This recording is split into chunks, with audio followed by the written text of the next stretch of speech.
Hi, my name is Kris Clark. I teach fourth grade at Davis Elementary School in New Rochelle, New York, and I can't wait to tell you all about the book, I Survived the Japanese Tsunami 2011 by Lauren Tarshis. The book is about a boy named Ben who goes to Japan with his family. However, there's an earthquake, and the earthquake causes a tsunami to happen. So the town gets flooded, and Ben and his mom and his brother and his Oji-san need to flee the town and try to make it to safety in time. I would probably use this book during January and February because that's when the Reading the Weather, Reading the World unit is taught in fourth grade, and it would fit directly into the natural disaster teaching. So basically, each group of students covers a different natural disaster. And usually what we have the students do for research is read nonfiction books and articles. But we've never had them read a historical fiction book about the natural disaster before. So I think it would be a wonderful addition for each group to read an I Survived book about their specific natural disaster. For the tsunami group, this would give them the first-person perspective that's so important for them to understand. To add to this, I thought that we could have each group of students create a brochure about the I Survived book that they read about their specific natural disaster.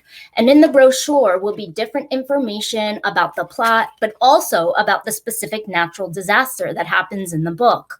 Since we've all lived through the pandemic this year, and it was a very difficult year, I thought a fun creative writing assignment would be for my students to create their own I Survived book, just like Lauren Tarshis.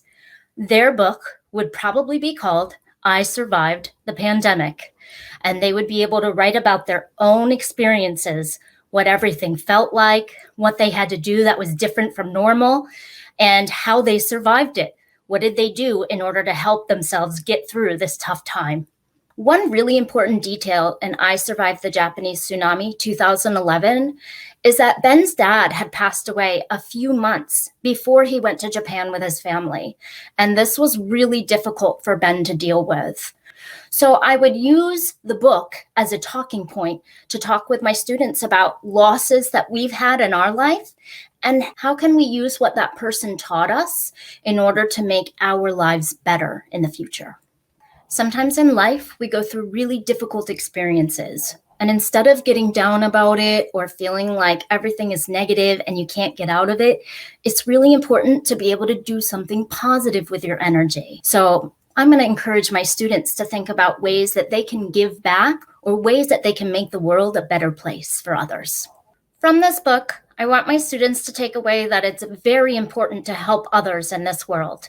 And for those reasons, this book would be a wonderful addition to any classroom library.